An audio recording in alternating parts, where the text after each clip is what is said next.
Halo teman-teman semua, kembali lagi bersama aku di Project. Jadi pada pembahasan kali ini kita akan meneruskan materi sebelumnya nih tentang dependency injection. Ada yang namanya get put asynchronous ya. Nah, jadi pada video sebelumnya di materi yang dependency injection itu kita sudah belajar tentang put, kemudian kita sudah belajar juga dengan lazy put, terus kita juga gimana cara menggunakan get find ya. Nah, sekarang itu lanjutannya. Kita membahas tentang get put asynchronous. Nah, ini gimana? Jadi di get put itu ada tag ini ya, permanen sama tag sama permanen. Di sini ada tag sama Phoenix. Di sini ada tag juga. Nah, buat teman-teman yang belum menonton video tentang dependency injection dari ketiga hal ini, tiga metode ini, jadi teman-teman bisa nonton dulu di bagian dependensi manajemennya.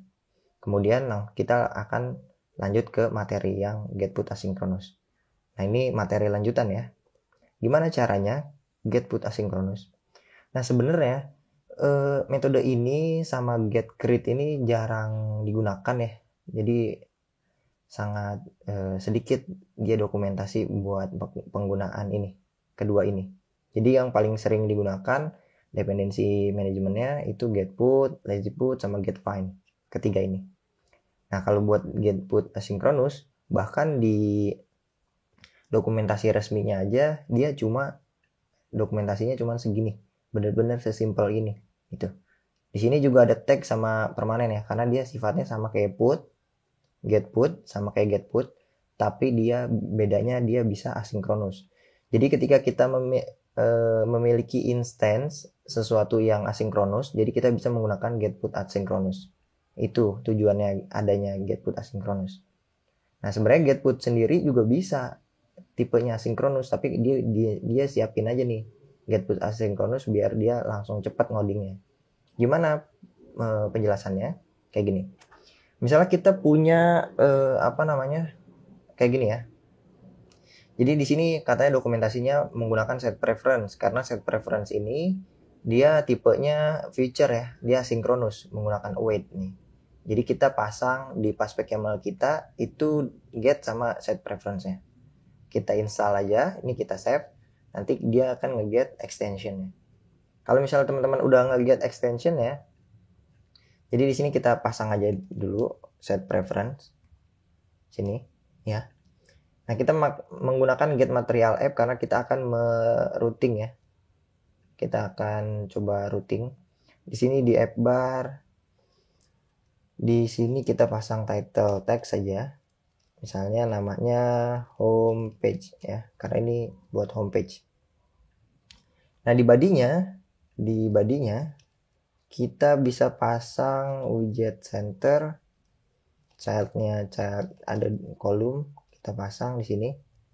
Kolomnya itu sebuah teks, children-nya tag, sama ini misalnya home page sama sebuah button, outline button. On press ini kita akan pindah page ke lain page gitu. Go to, nama page-nya misalnya count page kayak gini ya. Nah, ini child-nya kita pasang sebuah teks saja. Ini kita kasih tahu bahwa ini next page, next gitu ya. Kayak gini. Nah, nanti count page-nya ini kita buat nih. Jadi sini kita copy aja. Kita namain count page di sini. Ini count page. Nah, kita save. Nah, kayak gini. Kita pasang dia di sini main axis-nya tengah-tengah aja. Center. Main axis center. Nah, kayak gini. Jadi di tengah-tengah ada homepage, ada next. Kalau kita klik ini, dia pindah ya. Nah, idenya sebenarnya simple. Kayak gini. Di sini count page ini kita angka 0 deh. Angka 0 nanti kita buat perbesar text style. Size-nya kita perbesar jadi 25 mungkin. Angka 0 pas dia ada button klik di sini. Ini nanti dulu. kita nggak perlu next. Jadi page-nya cuma ada 2 kayak gini. Pas kita next, kita klik ini, dia akan mengambil set preference ya. Jadi kita pasang di sini floating action button. On press-nya apa? Nah, on press-nya itu kayak gini teman-teman. Jadi pas dia ngeklik di sini, dia akan memasukkan data ke set preference dengan menggunakan ini. Kemudian dia nge-get lagi buat ditampilin di sini. Misalnya gini, contoh. Ini kita copy aja. Kayak gini. Nah, dia akan mengembalikan kayak gini. Kita paste di sini. Kita save. Nah, kayak gini. Jadi dia ngeset set preference di sini. Dia ngeset integer nilainya misalnya 99 gitu ya. Misal kayak gini 99. Nah, ini kan udah ke save nih. Gimana cara nampilinnya biar dia pas ini diklik dia langsung tampil? Kita buat di sini misalnya sebuah variabel atau enggak sebuah final count gitu. Nilainya 0 tapi kita observasi.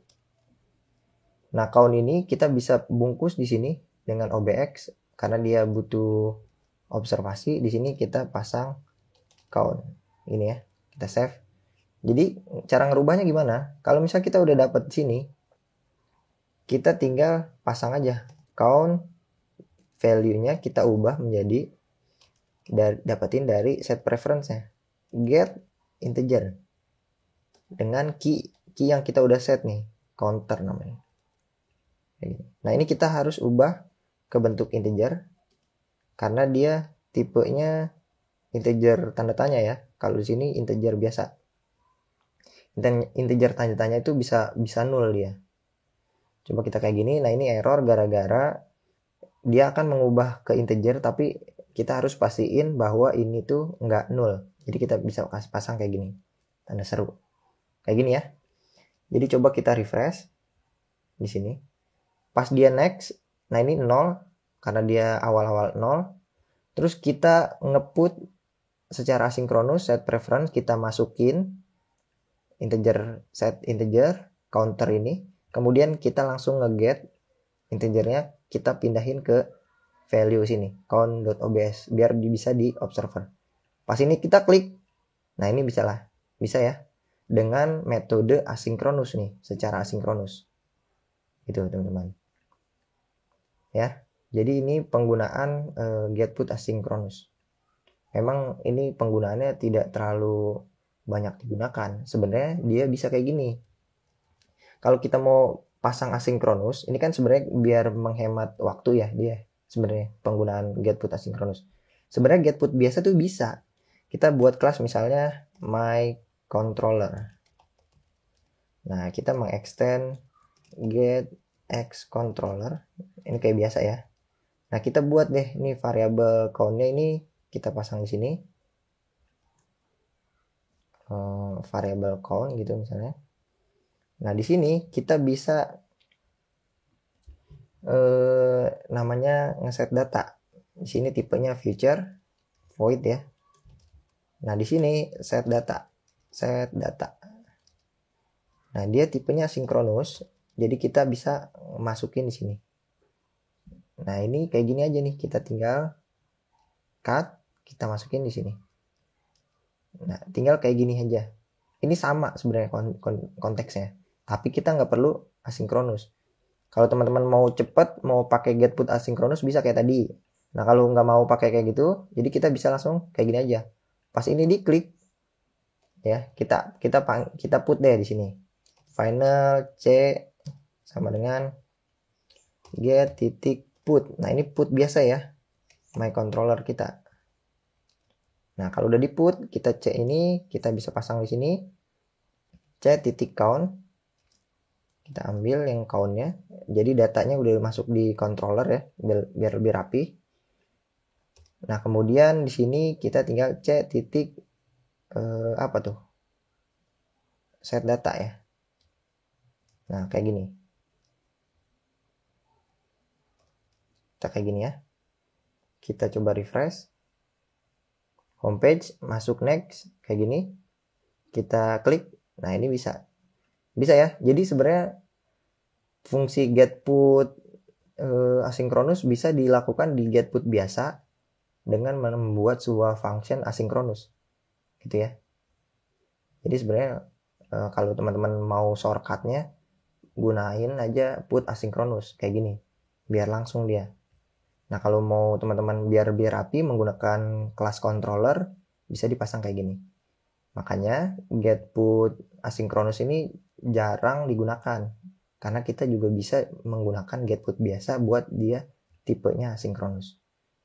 Mungkin cukup sekian pembahasannya. Sampai di sini. Kita besok mungkin akan melanjut ke materi getCrit ya. Gimana cara penggunaan getCrit. Cukup sekian, terima kasih, semoga bermanfaat.